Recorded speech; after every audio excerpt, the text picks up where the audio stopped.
berbagi ini menjadi tren Mbak Muti. Jadi Masya Allah gitu, luar biasa sekali kalau donatur rumah zakat itu kadang-kadang bukan, kalau kita mikir donatur itu pasti mampu gitu kan. Ini ada juga donatur tuh kebanyakan yang berkecukupan, tidak yang level menengah ke atas.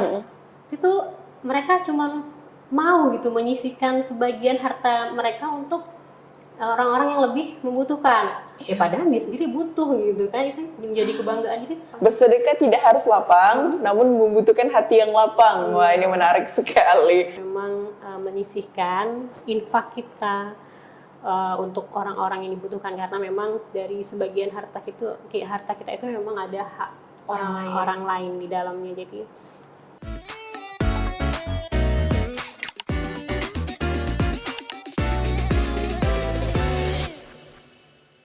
Bismillahirrahmanirrahim. Alhamdulillah kali ini saya ditemani oleh Mbak Yunita Wardani. Beliau merupakan perwakilan dari Rumah Zakat Kalimantan Barat. Masya Allah. Assalamualaikum Mbak Yunita. Waalaikumsalam warahmatullahi wabarakatuh. Gimana kabarnya hari ini? Alhamdulillah Mbak Muti.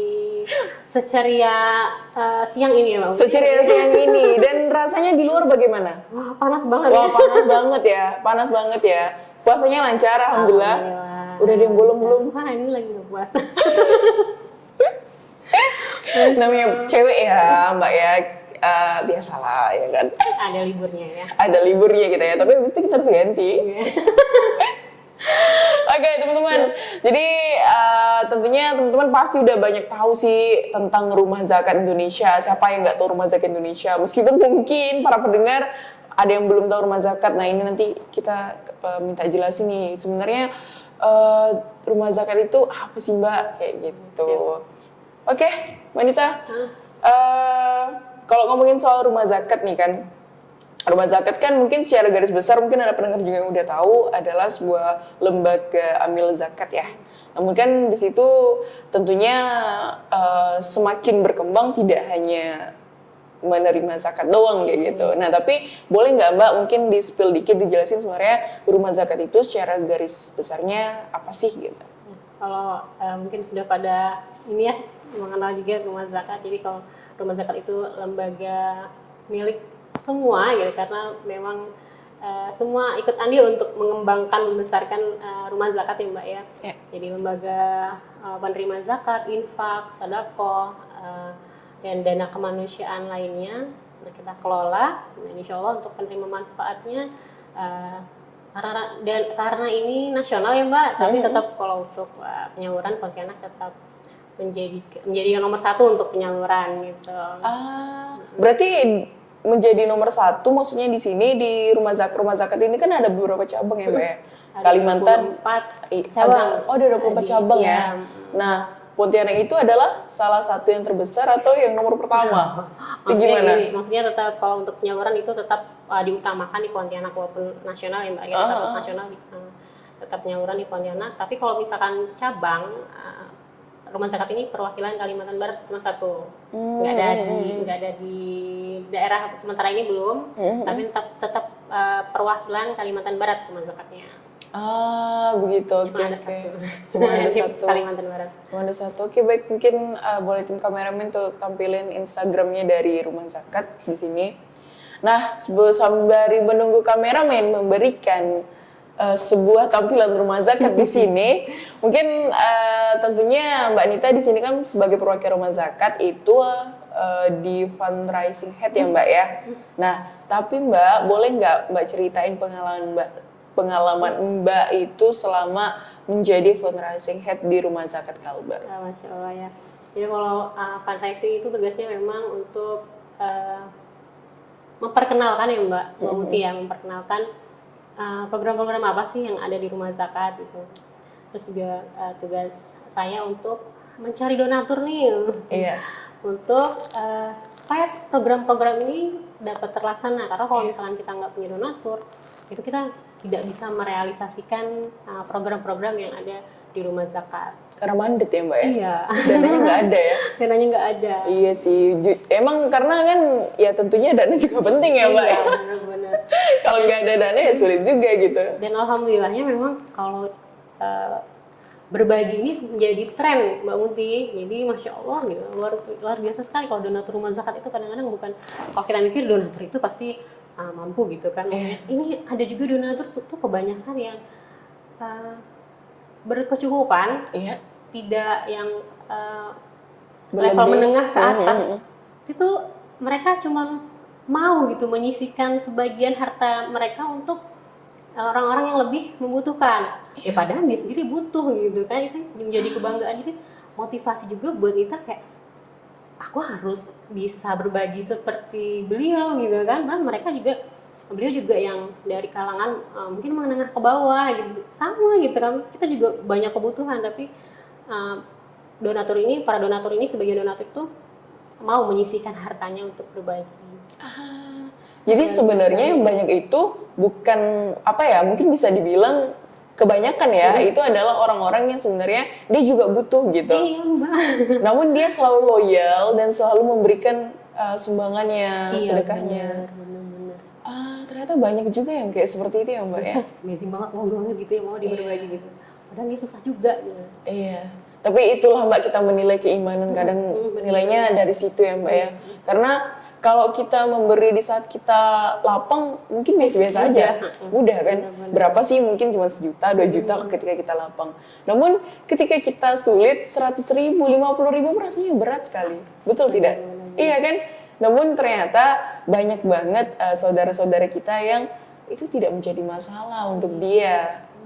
Wow, keren banget ternyata ya, istilahnya bisa diambil kesimpulannya. Untuk bersedekah tidak mesti harus lapang ya Mbak ya? Iya, benar Mbak.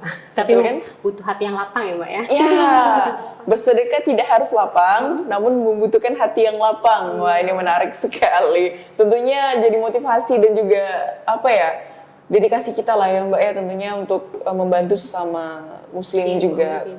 Karena rumah zakat ini pastinya akan disalurkan ke orang-orang yang membutuhkan. Iya, kalau misalkan zakat kita harus 8 asnaf, kalau misalkan infak kan bebas ya Mbak, bisa untuk apa aja, misalkan kayak pembangunan gitu. Kecuali zakat tadi harus ke 8 asnaf, dan kalau bisa jangan untuk pembangunan dulu gitu. Kecuali kalau misalkan sudah tidak ada lagi yang penerima manfaat 8 asnaf itu, baru boleh untuk pembangunan kalau zakat. Berarti harus yang 8 asnaf itu ya? Iya. Nah kalau infak ini kan bebas ya, bisa untuk pembangunan, untuk sumber air bersih, air bersih gitu, untuk wudhu misalnya gitu kan bisa. Iya betul. Karena kan tentunya zakat beda, infak beda, sedekah beda, wakaf beda ya Mbak ya. Oke, baik. Nah tapi kalau nanya tentang pribadi Mbak Nita sendiri nih, kenapa memilih rumah zakat? Kenapa memilih masuk menjadi bagian dari rumah zakat seperti itu? Mungkin kalau ceritanya itu panjang nih Mbak ya. Jadi mungkin di kecil aja biar kita tahu apa sih motivasinya Mbak, kok maksudnya ya mau berdedikasi penuh ke rumah zakat gitu.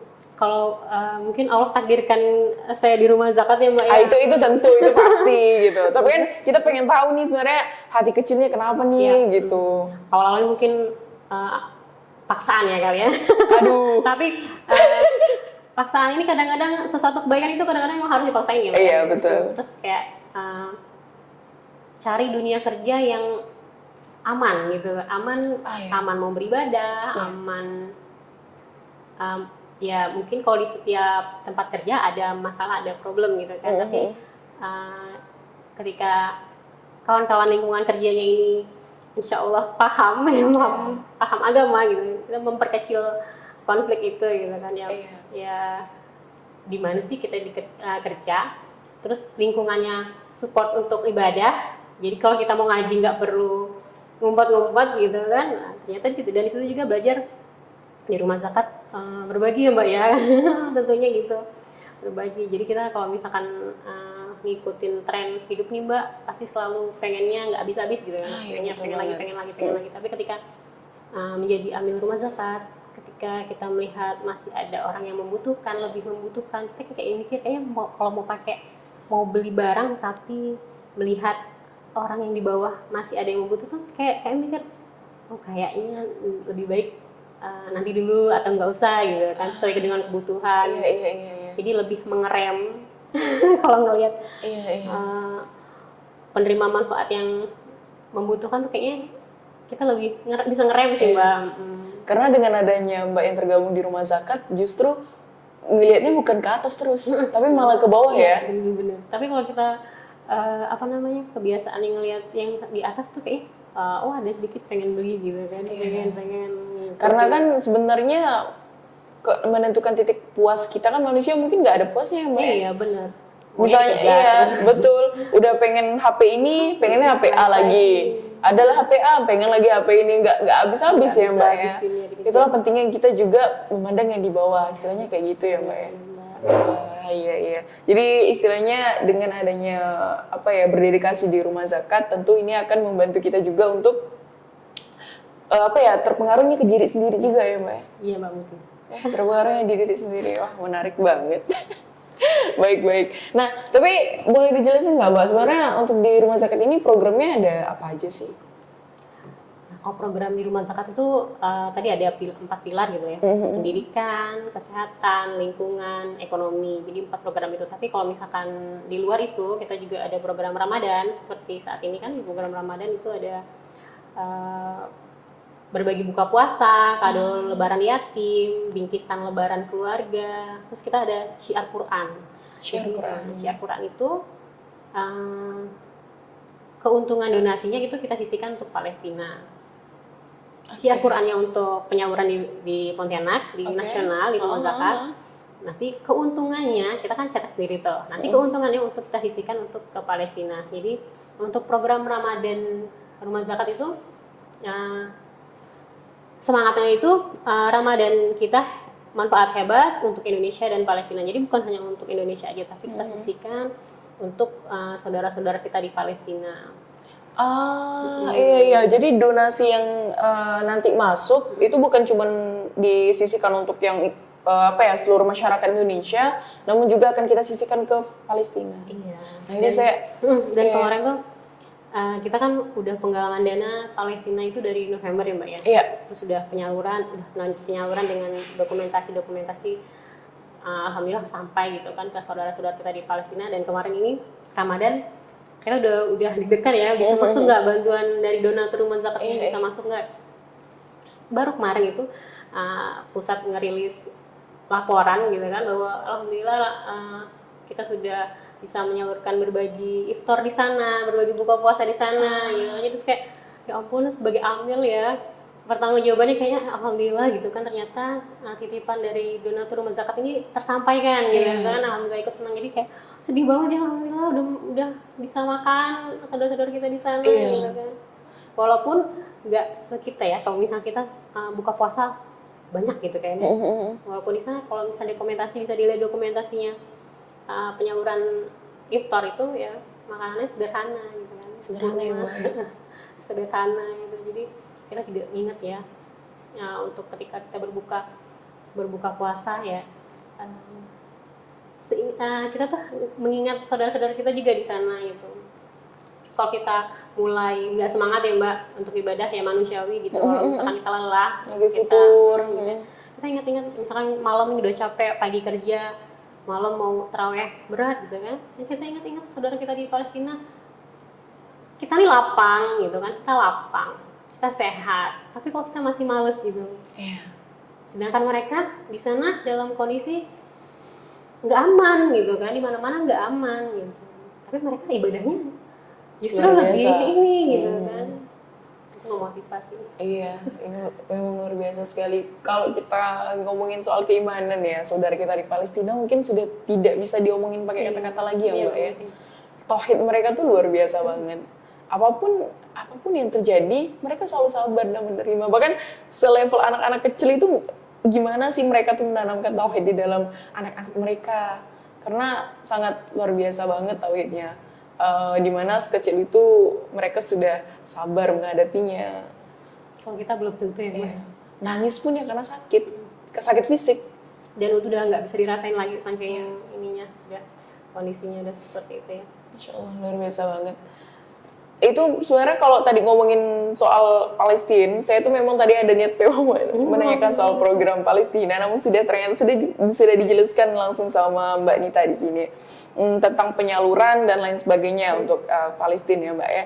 Nah, cuman saya masih penasaran Mbak, kalau di Palestina itu kan benar-benar masih ini ya, bahkan terakhir itu saya dengar berita bahwa ada apa namanya, ada bantuan dari Indonesia itu yang itu tuh ditembak-tembakin gitu ya, ya kan? Nah, terus kalau di nggak berhasil untuk masuk. nggak berhasil untuk masuk. Sampaikan. Belum lagi, ini saya nggak tahu sih Ya, perbatasan ini kan perbatasan Mesir ke itu Palestina. Iya, di Gaza itu kan apa namanya, sewaktu-waktu aja yang bisa boleh dibuka kan Mbak. Jadi memang kita memang ya kita nggak tahu kapan Allah mudahkan masuk itu kemarin pas yang Ramadan, penyaluran Ramadan kami juga deg-degan gitu apakah bisa masuk gitu kan, tapi ketika pusat rilis bantuan itu udah sampai ke saudara-saudara kita di Palestina itu kayak lega gitu kan. Berarti itu udah masuk ke perbatasan ya Mbak ya? Berarti udah sampai ke Gaza? Udah kemarin udah apa namanya, kita juga ada mitra kerja di sana di Turki. Nah itu yang membantu sejak tahun 2000 masa 2008 berarti 2010 kalau nggak salah. Udah lama kerja sama mitra di sana. Jadi mitranya itu memang amanah insya Allah dan membantu kita untuk pendistribusian. Ini juga ada relawan Ramadan kemarin ada yang turun tapi memang sampai ke Turki aja kemarin. Oke. Untuk memastikan itu sampai ke perbatasan aja tapi belum dibuka. Berarti bisa dibilang memang lumayan ini juga ya Mbak, struggle-nya tuh juga ada ya? Kita juga nggak tahu kan, kita nggak tahu juga kapan perbatasan itu dibuka, kita nggak tahu. Jadi nggak ada yang tahu. Nggak ada yang tahu. Jadi itu memang udah apa ya? Harus ada pemantauan ya. Gitu ya. Kadang-kadang kita juga ya apa namanya? Khawatir juga ya nggak sampai gitu. Tapi kalau kita juga ada dokumentasi ya untuk memastikan bantuan itu sampai. Oke. Berarti memang dari November dimulainya gencatan senjata yang luar biasa itu. Tapi sebenarnya kok kita ngomongin Palestina udah dari dulu ya Mbak ya. Luar biasa memang Zionis yang melakukan perbuatan keji. Cuman untuk di tahun 2023 memang tidak lebih luar biasa lagi, lebih kejam lagi gitu. Sampai seolah-olah kita merasa dunia ini tutup mata gitu sama apa yang terjadi apa yang menimpa saudara kita gitu kan Mbak ya.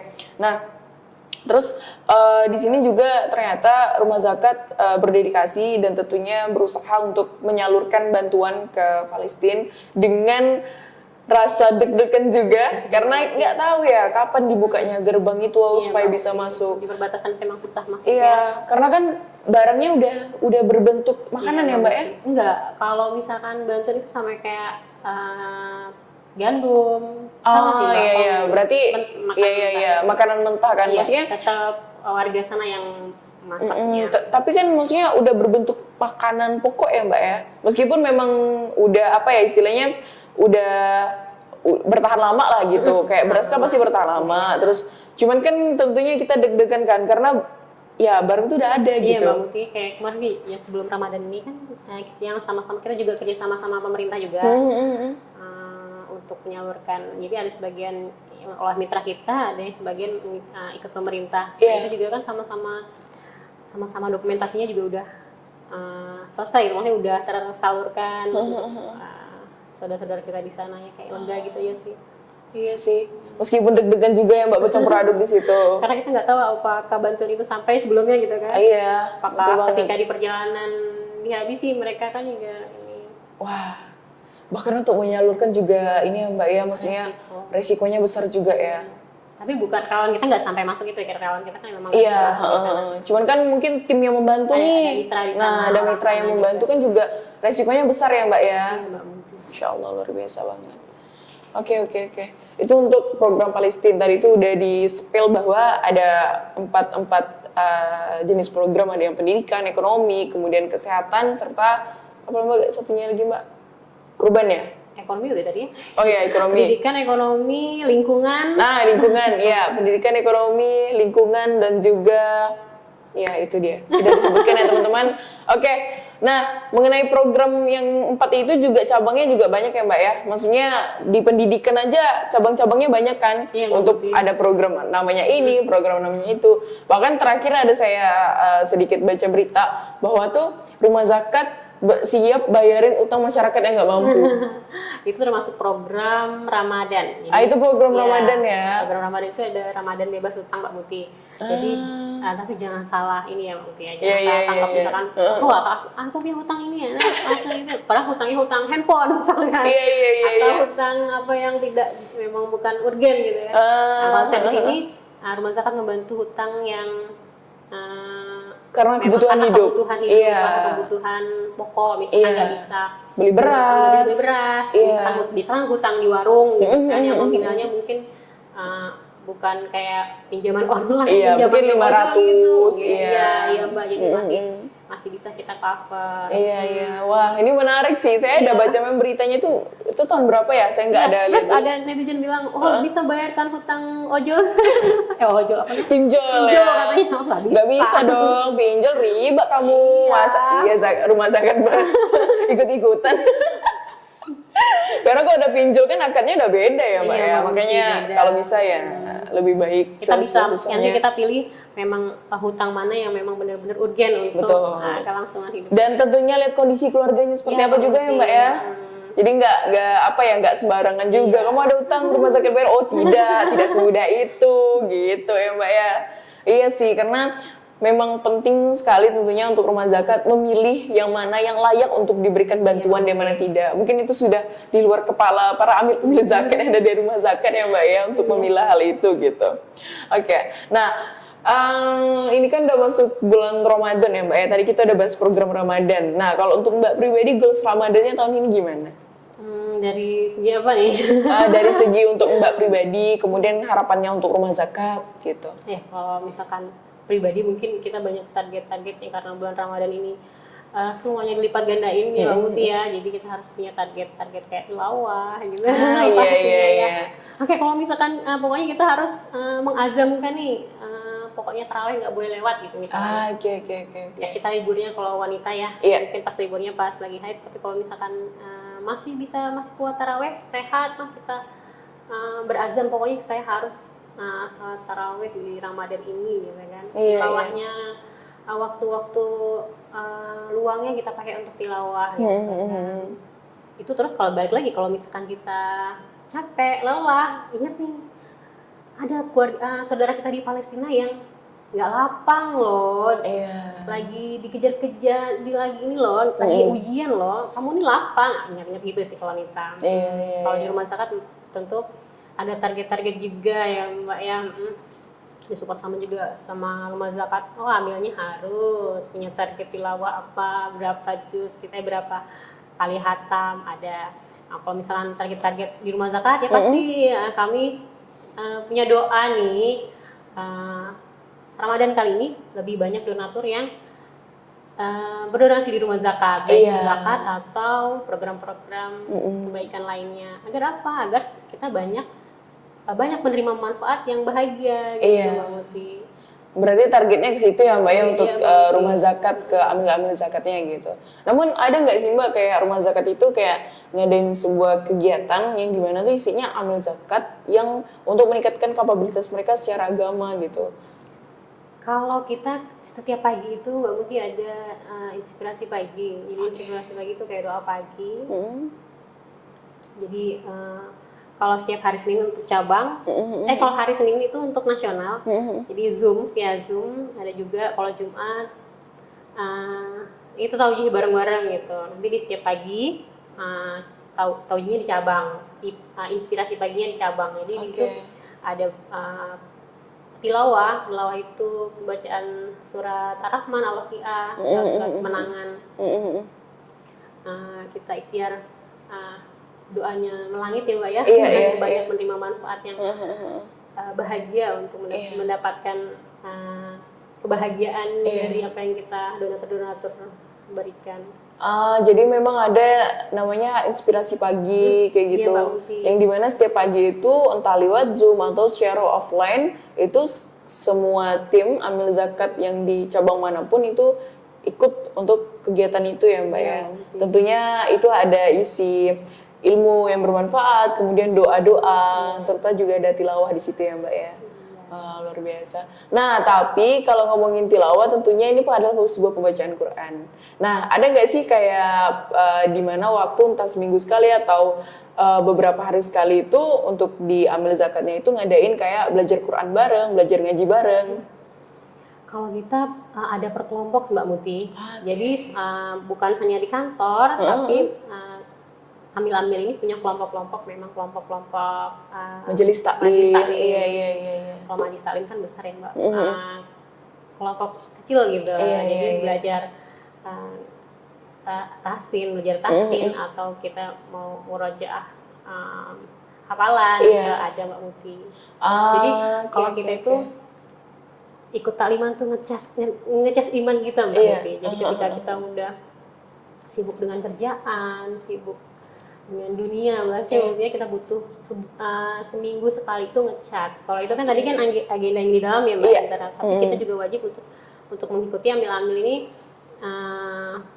kelas kecil, pengajian itu eksternal lah ya Mbak ya. Jadi wajib ikut jadi. Berarti diwajibkan nih sama pusatnya untuk ikut-ikut seperti itu untuk ngecas iman ya, ngecas iman ya. Tahsin, hafalan Quran gitu. Karena kan untuk kesehariannya udah bagus banget nih ngebantu kita untuk jadi perantara menyalurkan donasi dan lain sebagainya ke orang-orang yang membutuhkan gitu. Namun kan tentunya kita penasaran juga nih, ini kalau pribadinya seperti apa gitu. Apakah belajar ngajinya misalnya, belajar Qurannya seperti apa gitu. Wah ternyata di internal mendukung melalui ada yang namanya inspirasi pagi. Kemudian ternyata untuk di pusat juga mengharapkan supaya seluruh para amil zakat untuk bisa belajar Quran di luar juga, kemudian ikut kajian di luar juga untuk ngecas iman ya, minimal seminggu sekali itu minimal ya Mbak ya, minimal itu udah wajib banget gitu. Oke Mbak, nah tapi Mbak untuk penyaluran zakat terus untuk penerimaan donasi itu kan ya untuk setahu saya ya, mungkin sepengalaman saya itu untuk rumah zakat itu via transfer kan.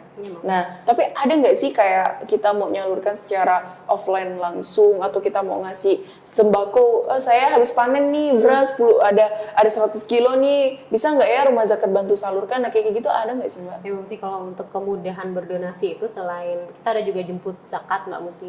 Jemput zakat. Nah, kemudahan itu supaya mudah ya donatur jemput zakat, transfer via mobile banking, atau sekarang bisa kiris ya Mbak, ya jadi mudah banget pokoknya. Mudah banget, tinggal tap aja bisa berdonasi. Terus rumah zakat juga ada program sedekah subuh Mbak. Sedekah subuh. Jadi kita punya link affiliate, jadi Infak ID namanya, itu punya rumah zakat Infak ID itu. Jadi kita share link, terus kita boleh infak 1.000 juga boleh Mbak. Jadi kalau misalkan Pontianak itu alhamdulillah sedekah subuhnya juga banyak kalau di rumah zakat. Jadi kita bisa buat program bagi-bagi sembako, terus bisa untuk pendidikan juga, SPP untuk pendidikan Mbak ya, biasanya SPP kita bantu juga untuk sekolahnya. Itu dari infak subuh, dari infak ID. Sampai bisa bantu pendidikan sekolah juga ya. Iya Mbak Muti. Jadi tuh kalau ini juga Ramadan ini ada penyaluran dari infak subuh, titipan donatur rumah zakat. Karena itu dari 1.000 tuh Mbak, kalau tentang ngeliat listnya itu 1.000 gitu kan. Tapi alhamdulillah kalau misalnya kita sedekah kan Mbak, banyak itu bagus, tapi sedikit tapi istiqomah itu yang Allah sukai. Iya betul banget.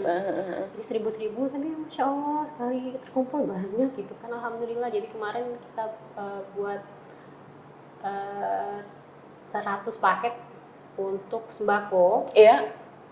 Itu bukan program Ramadan, di luar Ramadan, tapi hari pertama baru kita bisa penyaluran. Kita bagikan ke penambang sampan Mbak di tepian Sungai Kapuas, penambang. itu ya ampun bahagia banget dapat beras, tapi memang beras sekarang barang yang langka ya Mbak Mutia ya, jadi kayak Mahal juga sih. maksudnya bukan langka susah gitu, tapi karena mahalnya Mbak Ya, Mutia. mahal, Kalau dulu iya. kan memang masih kecil, sekarang udah mahal. Jadi bahagia banget dapat beras, dapat sembako itu Mbak. Iya. Jadi pulang bisa bawain untuk keluarga kan. Jadi, merasa kita yang nge-share link, Iya. kan kita bagiin ke kawan-kawan Mbak ya. Iya, Misalnya iya. kita nggak bulan ini belum nitipin ke rumah zakat nih ke lembaga lain dulu ya, nggak Iya. apa-apa. Tapi bantu share link boleh ya, boleh dibantu kita jadi amal jariah Mbak ya. Iya, iya. Panjang amal. Ya itu tadi senyum bapak tadi tuh jadi kita dapat ikutan pahala karena Iya. share tadi. Gitu. Karena bahagia Iya. juga ya melihat senyum-senyum mereka ya. Masya Allah. Iya sih, kalau ngomongin pangan memang ini sih Mbak, ada lumayan naik kan. Ya, terus bisa juga datang ke kantor rumah zakat Mbak Uti di Jalan Irian nomor 35. Oke, berarti offline langsung juga bisa ya? Iya, bisa Mbak Uti.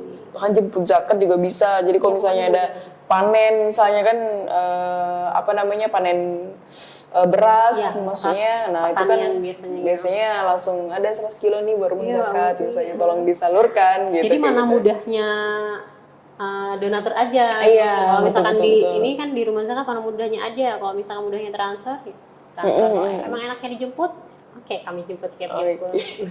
Tapi ini Mbak, selama sepengalaman Mbak berada di rumah zakat, itu tuh apa ya tantangan terbesarnya sebenarnya bagi rumah zakat itu apa sih? Tantangannya apa ya? Kalau kita nggak, kalau kita tuh nggak bisa membawa pulang, misalkan Pak ada pengajian nih, terus kita nggak bisa memberikan sesuatu ke mereka tuh kayaknya tuh ya sedih banget gitu. Jadi kalau bisa, kalau misalkan ada yang datang ke kantor nih berbagai macam ya, bukan hanya donatur tapi penerima manfaat juga ada yang langsung datang ke kantor gitu kan. Jadi ketika dia pulang nggak bawa sesuatu tuh kayaknya ya Allah sedih banget gitu kan. Dan kita tuh kalau misalkan asalkan ngasih apa gitu, misalkan cuma beras doang itu kayak udah bahagia banget gitu kan. Dan kita masih edukasi mereka juga sih Mbak, ketika kalau misalnya zakat, konsep zakat ini kan supaya penerima manfaat itu terpenuhi kebutuhannya dan keimanannya meningkat ya Mbak ya. Keimanannya lebih dekat sama Allah gitu. Dan kita bukan hanya ngasih aja sih Mbak Muti, tapi kita tuh punya pesan juga buat penerima manfaat tuh, ayo deketin Allah gitu kan. Ketika kita ada masalah, ayo deketin Allah gitu. Iya sih. Karena kan gimana ya Mbak ya, mungkin kalau misalnya saya baru tahu juga sih bahwa ternyata ada mungkin yang penerima manfaat atau mungkin dalam keadaan yang lagi susah itu ternyata juga sempat ada beberapa orang itu datang ke rumah zakat langsung untuk meminta. Ya, pengajuan bantuan kalau misalkan Pengajuan bantuannya ya kayak gitu ya. Wah ternyata itu juga macam-macam Mbak Muti, ada yang ekonomi, ada yang sakit. Iya. Kalau ekonomi sehat masih bisa diusahain Mbak Muti ya, tapi kalau misalkan dia ekonominya juga sulit terus sakit, nah itu yang berat banget Mbak Muti. Iya sih. Sehingga itulah pengajuan-pengajuan itu ada yang namanya donasi khusus A, khusus B dari rumah zakat. Iya. Jadi kalau misalnya kayak gitu aman-aman aja sih. Mungkin yang jadi pertanyaan kita adalah mungkin orang yang datang dalam keadaan sehat, kamu mampu, terus maksudnya secara badan ya, bukan secara ekonomi itu sehat walafiat gitu ya. Kamu bisa bekerja tapi malah datang ke rumah zakat. Nah itu mungkin kita yang kayak lah kok gitu. Nah paling gitu ya Mbak ya. Nah sebenarnya hal yang kayak gitu yang harapannya rumah zakat mengedukasi ya Mbak ya, untuk mengedukasi kira-kira sebenarnya sebaiknya seperti apa gitu. Karena kalau kita berkaca, kita sebagai seorang muslim ya, balik-balik lagi tentunya ya Mbak ya, muslim itu sebenarnya adalah pantang meminta, ya kan Mbak kan? Kita punya izin ya Mbak. Nah kita pantang meminta, sehingga ya lebih baik memberi ya Mbak daripada meminta kayak gitu. Namun tentunya kalau jika sudah diberi, misal kita memang salah satu terpilih menjadi penerima manfaat rumah zakat, kemudian kita diberi, nah itu udah beda lagi rananya ya Mbak ya. Bener banget. Nah itu udah bukan meminta, tapi memang diberi, itu udah beda lagi ya Mbak ya jadinya ya. Oke. Nah terus kalau Kalau misalnya tadi kan kita udah bahas nih Mbak, gimana caranya berdonasi dan lain sebagainya, itu juga ada link. Jadi mudah banget, mau transfer bisa, mau langsung ke rumah zakat bisa, mau ada barang yang besar itu juga bisa dijemput pakai antar atau jemput di rumah zakat tuh ada timnya gitu, ada drivernya istilahnya kayak gitu. Nah, tapi Mbak, misalnya nih dia pengen bantu secara jasa, pengen gabung jadi relawan rumah zakat, nah itu gimana Mbak? Ini mungkin bisa banget itu. Jadi kalau termasuk sedekah ya Mbak Muti ya. Jadi sedekah itu bisa berupa senyum, bisa berupa itu misalkan Mbak Muti punya keahlian apa, misalkan ini apa namanya bisa membantu kita untuk penyaluran, oke, berarti kan termasuk sedekahnya Mbak Muti gitu ya. Bisa gabung ke rumah zakat untuk menjadi relawan dalam penyaluran, itu bisa Mbak Muti. Oke, berarti memang nggak ada syarat khusus ya untuk bisa jadi relawan rumah zakat? Kalau syarat khususnya biasanya ikut Diksar ya Mbak Muti ya, harus ikut. Harus ikut Diksar ya. Diksarnya itu berupa apa Mbak? Biasanya kita open recruitment, terus nanti ada Diksarnya, ada beberapa yang harus dilewati gitu. Tapi kalau misalkan menjadi relawan yang belum ini juga boleh Mbak Muti, misalkan ikutnya ya saya punya keahlian MC nih misalkan jadi MC ya Mbak Muti, akhirnya saya bantuin MC di acara ini berbuka puasanya, ya berarti kan itu juga bisa juga, ayo kita gitu. itu juga kan. Jadi istilahnya nggak terlalu terikat banget, tapi ketika ada acara dibutuhkan dan kamu siap ya udah fine, boleh join gitu. Jadi saling bantu, sedekahnya lewat situ ya, lewat jasa jadinya ya Mbak ya. Iya. Ya sih, jadi mungkin teman-teman ada penasaran kan pengen jadi relawan. Kadang jadwalnya sibuk kan, mungkin kita nggak bisa Mbak jadi relawan yang full time Ya, atau pekerja ya Mbak Muti. pekerja, iya betul. Yang kan ya namanya rumah zakat ini kan kalau saya lihat ya Mbak ya, ini lumayan aktif nih gitu. Hampir ada aja penyalurannya, entah itu di kota-kota pedalaman, pelosok dan lain sebagainya gitu. Nah, sehingga mungkin kalau teman-teman kita mau ikut terus tiap hari kan mungkin nggak bisa kan, pekerja ya. Iya, tapi mungkin yang pekerja misalnya di weekend ada acara dan lain sebagainya, mungkin pengen ikut ikut ambil bagian di dalam sebuah program rumah zakat, berarti itu bisa banget ya Mbak. Bisa banget. Seneng banget. Iya. Malah senang banget jadinya. Iya, oke. Tapi selain kan Mbak kan ini ya, maksudnya fundraising kan, maksudnya yang mencari donatur, kemudian yang menerima juga istilahnya. Nah, tapi Mbak tentu pernah dong ikut penyaluran dan lain sebagainya. Ya, kalau misalnya di rumah zakat itu kan ada bagian-bagian ya Mbak. Kalau kita itu fundraising, ada juga kalau berarti tim penyaluran ada lagi Mbak. Iya, penyaluran ada lagi kan. Itu biasanya program leader biasanya. PL itu yang bertugas untuk penyaluran. Iya. Tapi ya kita kalau nggak ikut tuh nggak sah lah Mbak. Iya betul banget. Jadi hampir tiap kali ada acara ikut ya Mbak ya penyalurannya. Walaupun biasanya kalau kita yang lebih sering itu karena ngambil di program beasiswanya Mbak. Jadi untuk penyaluran beasiswanya kita sering kita ngambil di beasiswanya. Jadi untuk penyaluran beasiswa sama Mbak, untuk penerima manfaat di rumah zakat untuk beasiswa ini anak-anaknya kita bina, jadi nggak cuma dikasih bantuan, tetapi kita bina. Jadi setiap sebulan 2 kali itu ada pembinaan anak-anaknya. Di wilayah masing-masing kita punya 76 anak asuh, anak binaan di setiap wilayah, 5 wilayah. Sungai Raya itu di Sungai Durian, di Pontianak Barat, Pontianak Selatan, Pontianak Barat itu ada 2, sama Punggur. Jadi setiap wilayah ini ada anak-anaknya sudah kita survei dan memang layak kita berikan bantuan dan kita bina. Itu bantuannya Mbak, apakah anaknya harus pintar atau itu hanya perkara ekonomi orang tuanya saja yang kurang mampu untuk menyekolahkan? Macam-macam sih Mbak Muti, jadi ada yang pintar tapi mampu nggak? Semuanya duafa. Oh, semuanya duafa. Oke. Dari 76 itu ya? Iya. Semuanya duafa. Ada yang yatim, ada yang masih ada orang tuanya. Tapi memang layak sih. Dan kebanyakan ujiannya, kebanyakan untuk anak-anak ini sangat ujiannya tuh motivasi untuk belajarnya itu agak kurang Mbak Muti. Jadi memang perlu kita, ya memang keluarga sih Mbak ya. Tapi nomor itu satu ya. memang PR kebanyakan sih Mbak. Iya. Maksudnya mau gimana pun keluarganya terkadang ya memang ada anak-anaknya yang kayak gitu. Tapi mungkin nggak semua ya Mbak ya, ada 76 itu. Iya. Tapi ya kita coba untuk Bina. di pembinaan itu kita coba memotivasi mereka untuk ya apapun kekurangan kalian, kelemahan kalian tuh jangan dijadikan itu untuk kalian untuk alasan untuk ya, tidak betul banget. jadi orang yang sukses. Iya betul banget. Kamu tuh bisa sukses loh. Mbak itu juga nggak punya, bukan yang akademiknya pintar, tapi insya Allah bisa Kak, cita-cita kalian apa, kelebihan kalian tuh apa, potensi kalian apa, itu yang kalian asah. Iya sih.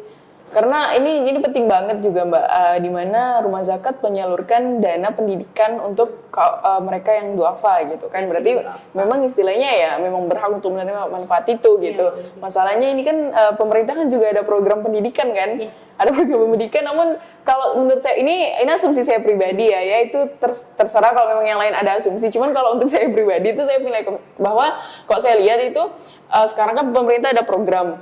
Memang betul ada beberapa yang sesuai penerimaan manfaatnya. Namun ternyata ada juga loh yang dia tuh dari keluarga mampu, Mbak.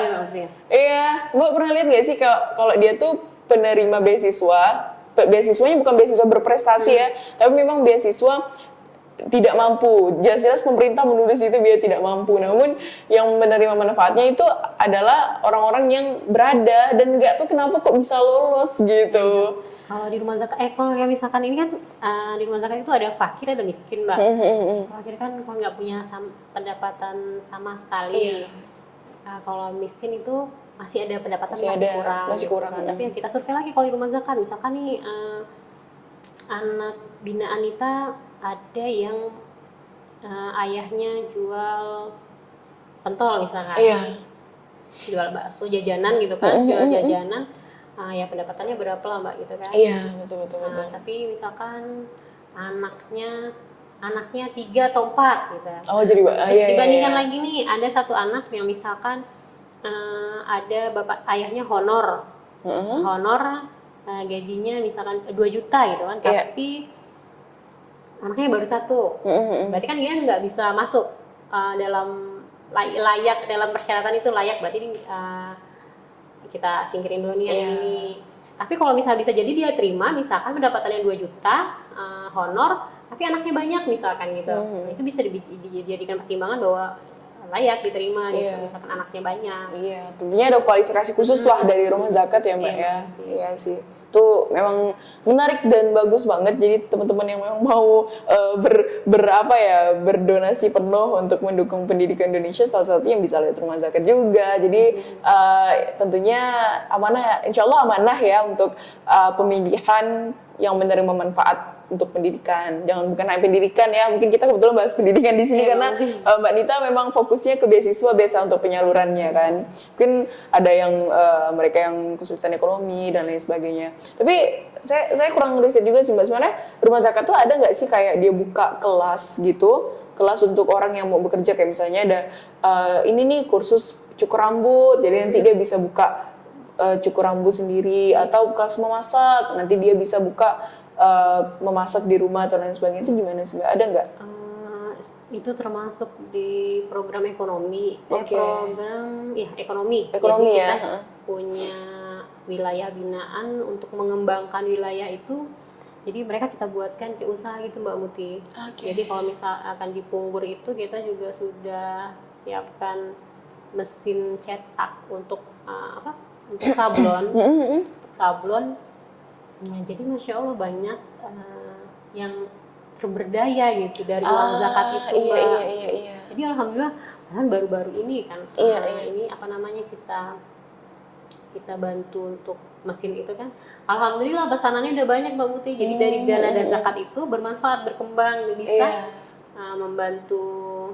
Akhirnya jadi mata pencarian untuk mereka ya. Berdaya itu makin berkembang, dan harapan kita nanti setelah berkembang udah kita lepas, mereka malah siap untuk berzakat malahan gitu kan, membantu. Iya. Jadi muter ya Mbak jadinya ya, bagus ya. Lepas dari masalah ekonomi dia bisa membantu, malah bisa membantu yang lain. Iya. Gitu. Jadi itulah tadi salah satu dari program berdaya masyarakat ya Mbak ya.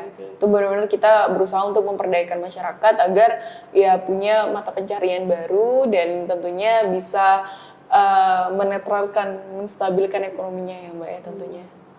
Menarik banget. Jadi sampai hampir semua lini ya, semua lini didesain untuk diberikan manfaatnya dari pendidikan, ekonomi, pemberdayaan masyarakat dan juga lingkungan. Oke, menarik banget. Nah, tapi sebenarnya Mbak, tadi saya tanya soal penyaluran, ya kan Mbak memang fokusnya di beasiswa juga kan. Nah, tapi pernah nggak sih Mbak kayak ikut di pelosok-pelosok gitu pembagian? Karena pelosok itu jauh ya Mbak Budi. Jadi butuh sinyal. Kadang-kadang kalau dapat cerita dari tim-tim itu yang biasanya sering turun itu Pak Asrul sama program biasanya. Sering turun. Kalau misalkan funding turun di situ nggak ada sinyal, wah kita sulit juga ya, karena memang fokus harus online ya. Iya. Jadi jarang kalau yang ke pedalaman. Cara itu kita harus butuh sinyal di sana nggak ada sinyal Mbak Uti. Iya sulit ya. Oke. Menarik banget sih kalau kita ngomongin soal rumah zakat, terus kalau kita kulik-kulik satu-satu programnya tentunya akan menghabiskan banyak waktu banyak juga. Dan banyak banget memang program-program, bahkan dari di Palestina juga ada programnya kayak gitu. Oke.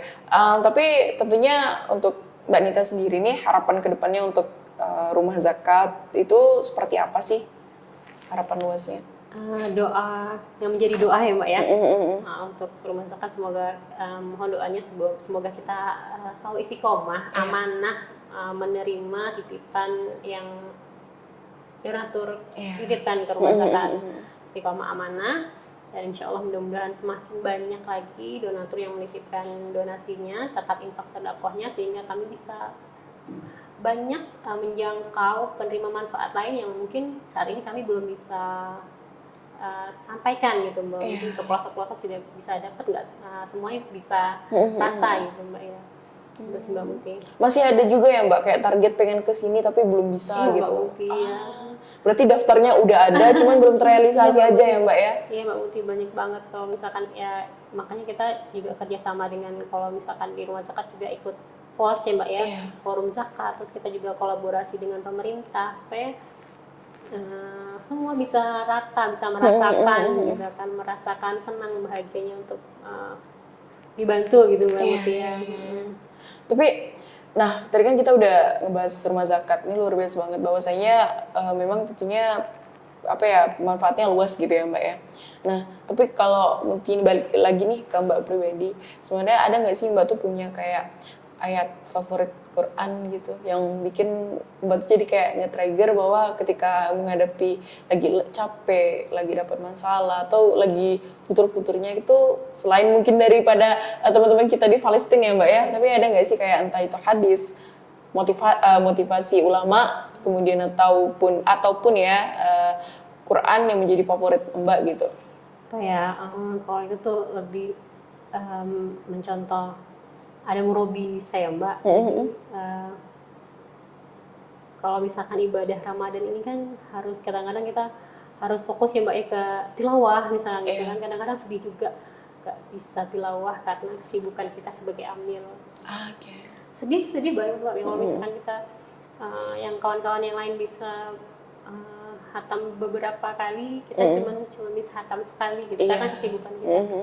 Murabi saya bilang, menyampaikan kita niat bekerja karena Allah, apalagi di rumah zakat ya Mbak ya, membahagiakan banyak orang, itu sudah termasuk hitungan ibadah gitu. Jadi itu kayak membuat semangat lagi. Oh iya, ternyata kerja ini apalagi untuk banyak penerima manfaat ya Mbak, itu termasuk ibadah gitu. Iya, itu malah jihad juga Mbak. Jangan sedih gitu, jangan sedih. Nah itu jadi motivasi nih sih Mbak. Murabi itu mengingatkan bahwa ya kita kerja juga niatnya ibadah, insya Allah di bulan Ramadan lagi kan. Jadi jangan sedih, nggak bisa seperti kawan-kawan yang lain yang khatam beberapa kali. Ini jihadnya sama loh. Betul. Malah lebih banyak loh Mbak Nita misalnya gitu kan. Jadi kayak oke, jangan sedih gitu. Ternyata masih ada jalan lain untuk ikut mendapatkan, meraih berkahnya Ramadan itu. Oke, Masya Allah, tabarakallah. Jadi tentunya buat teman-teman yang mungkin sama-sama berjihad, karena bekerja juga berjihad, tapi tentunya bekerja di tempat yang baik, yang halal ya gitu kan. Jangan kerja di tempat-tempat yang karena kerjaan juga itu kan jihad ya Mbak ya. Iya, Kemudian mungkin waktu kita tersita, sehingga kita tidak bisa memanfaatkan Ramadan dengan full. Tentunya pesannya berarti adalah dimana jangan sedih. Karena biar gimana pun apa yang sudah kita jalani saat ini ya itu juga bernilai, insya Allah bernilai pahala juga ya Mbak ya tentunya. Dan ya kita masih bisa puasa, kita masih bisa tarawih, cuman mungkin nggak kali lipat gitu kan ya Mbak ya. Mungkin kadang kita nih kan kalau ada waktu luang, boleh nih sunahnya juga gitu-gitu. Ya, Karena aku pernah gini maksudnya ya setahun sekali gitu kan, maksudnya makin digiatkan lagi, terutama Qur'annya, belajar Qur'annya gitu. Dari tilawahnya pasti kan kebanyakan kita pengennya, aku pengen khatam berkali-kali dong gitu. Iya kan, bahkan tadi Mbak Nita juga udah mengungkapkan isi hatinya nih, dia pengen khatam berkali-kali, cuman kan memang kebanyakan dari kita juga Allah amanahkan juga, diberi amanah untuk seperti Mbak Nita menjadi amil zakat. Tentunya itu juga amanah dan udah menjadi takdir Allah untuk membantu kita menjadi perantara tentunya. Jadi jangan sedih dan pasti itu untuk amal dan lain sebagainya itu akan ada jalannya ya Mbak ya. Oke. Baik. Mungkin ini ke closing statement aja sih Mbak. Pertanyaan terakhir itu lebih ke ini sih. Mungkin kok tadi kan Mbak bahas Ramadan untuk pribadi. Nah, tapi boleh nggak mungkin beriin pesan kepada teman-teman yang mengenai sedekah dan lain sebagainya, boleh nggak diberiin pesan-pesannya kepada teman-teman pendengar kita? Kalau Qur'an punya panggilan apa nih buat pendengar Qur'an? Kalau Qur'an dia ada panggilannya tuh sahabat Qur'an gitu Mbak. Jadi iya, kalau zakat juga sama ya, sobat zakat. Sahabat zakat, iya. Karena sahabat lebih dekat Mbak. Ya, kalau teman kan biasa aja kan teman, tapi kalau sahabat tuh udah dekat gitu rasanya. Untuk kawan-kawan sobat Qur'an ya, dimanapun berada, sibuk-sibuknya kita, tidak lapangnya kita harus paksain untuk memang menyisihkan infak kita untuk orang-orang yang dibutuhkan, karena memang dari sebagian harta kita itu memang ada hak orang lain di dalamnya. Jadi dalam keadaan sempit juga kita itu memang harus kita sisihkan untuk infak. Iya. Oke, jadi tentunya setiap kita dapat rezeki jangan lupa untuk bersedekah ya teman-teman. Entah itu, karena kan waktu zakat kan beda ya Mbak ya. Mbak. Karena kan ada orang juga sebenarnya karena pendapatnya segini nggak berwajib zakat ya Mbak ya. Berwajib zakat. Makanya saya tuh pernah dengar cerita sahabat-sahabat Nabi, bahkan sahabat Nabi tuh pernah dikatakan ada yang tidak diwajibkan zakat Mbak. Padahal mereka uangnya banyak, tapi kenapa nggak diwajibkan zakat? Karena mereka terlalu banyak bersedekah. Bahkan hampir dari 100% hartanya itu, 80%-nya itu digunain buat sedekah. Karena padahal ya, zakat itu sebenarnya nggak banyak. Betul. Malah banyak sedekahnya. Betul. Zakat kan maksudnya dari 100% harta cuma 2,5% doang ya Mbak ya. Kalau sedekah kadang-kadang kita keasikan kan Mbak. Iya.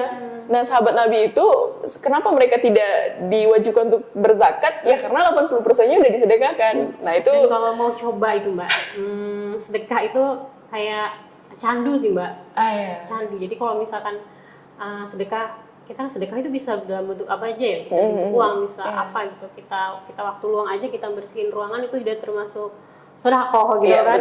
Betul. Ya kalau misalnya kita punya waktu luang terus kita seger sehat, itu kerjaan yang bermanfaat, insya Allah tuh kayak balik ngasih gitu Mbak, ngasih balik apa yang gini kita inginkan gitu. Misalkan siang-siang gitu kita udah selesai kerjaan, terus sehat pula gitu kan, udah kita nyapu kantor aja, bersihkan kantor biar terlihat rapi gitu kan, karena memang belum ada donatur yang dilayani gini nih. Terus ya Allah mudah-mudahan nanti Allah ganti dengan limpahan keberkahan yang berlipat-lipat gitu. Iya. Selesai nyapu itu ada aja donatur yang donasi gitu kan, atau ada kabar-kabar lain yang bahagia. Kabar baik itu ya Mbak. Candu banget tuh Mbak. Pokoknya nanti besok juga mau gitu mungkin kalau orang melakukan kebaikan seperti itu kali Mbak Muti. Jadi ketika kita melakukan kebaikan terus kayak Allah balikkan lagi tuh kayak ini kuncinya nih. Iya. Jadi mau lagi gitu kan. Iya. Berarti intinya balik lagi ke niatnya ya Mbak ya, ini berbuat baik untuk apa dulu kan? Ya kalau kita berbuat baik memang harapan ganjaran yang dapat dari Allah, maksudnya balasannya dari Allah ya tentunya kita akan semangat terus tuh Iya, berbuat kebaikan. Jadi candu kebaikan. Jadi ya, Mbak. candu kebaikan, tapi tentunya kadang tuh Mbak perlu menumbuhkan dan menambahkan lagi kualitas serta kuantitas rasa cinta kita kepada Allah ya Mbak ya, agar kita lebih mudah dan lebih nyaman aja sih ngelakuin semuanya, terutama untuk hal kebaikan ya Mbak ya. Masya Allah, tabarakallah. Oke Mbak Nita, jazakillah khairan, terima kasih banyak telah mau sharing-sharing di sini mengenai rumah zakat dan juga mengenai pribadi Mbak. Tentunya semoga teman-teman para pendengar sahabat Qur'an dapat memberikan dapat ini menjadikan sebuah inspirasi, sebuah motivasi juga untuk teman-teman untuk bersedekah, berinfak ataupun berwakaf dan juga berzakat lainnya. Kemudian semoga ini memberikan manfaat banyak lah untuk teman-teman yang mendengarkan, dan apabila ada salah kata atau salah tingkah laku selama berjalannya podcast ini kami mohon maaf. Jazakumullah khairan semuanya. Wassalamualaikum warahmatullahi wabarakatuh. Waalaikumsalam.